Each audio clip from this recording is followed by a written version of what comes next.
જય શ્રી કૃષ્ણ તમામ ડાયરાને હું છું નીરુ કંડોરિયા તમારી સાથે। તો હાલો જોઈ લઈએ આજના વાવડ ફટાફટ।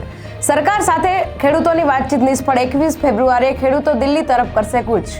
ગુજરાતમાંથી છેલ્લા 5 વર્ષમાં 35 લાખ કરતાં પણ વધારે પાસપોર્ટ ઇસ્યુ થયા, જેમાં 10.21 લાખ ગયા વર્ષમાંથી છે।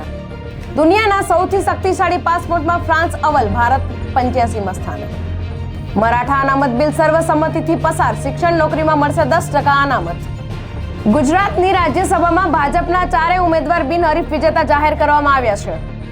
આજે વિધાનસભામાં વિરોધ કરવા બદલ વિપક્ષી ધારાસભ્યોને આજની બંને બેઠક માટે સસ્પેન્ડ કરવામાં આવ્યા હતા। સોનિયા ગાંધી રાજસ્થાનમાંથી રાજ્યસભાના સાંસદ તરીકે બિનહરીફ તરીકે ચૂંટાઈ આવ્યા।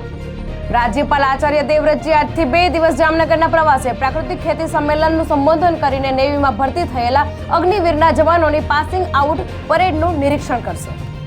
ભારતીય સૈન્યમાં મહિલા અધિકારીઓના કમિશન ઓફિસર તરીકે નિમણૂક મુદ્દે હવે કોસ્ટગાર્ડની પણ એન્ટ્રી થઈ ગઈ છે। કોસ્ટગાર્ડમાં કાયમી કમિશન આપવાની ના પાડવા બદલ સુપ્રીમ કોર્ટે કેન્દ્ર સરકારને ઉધડો લીધો।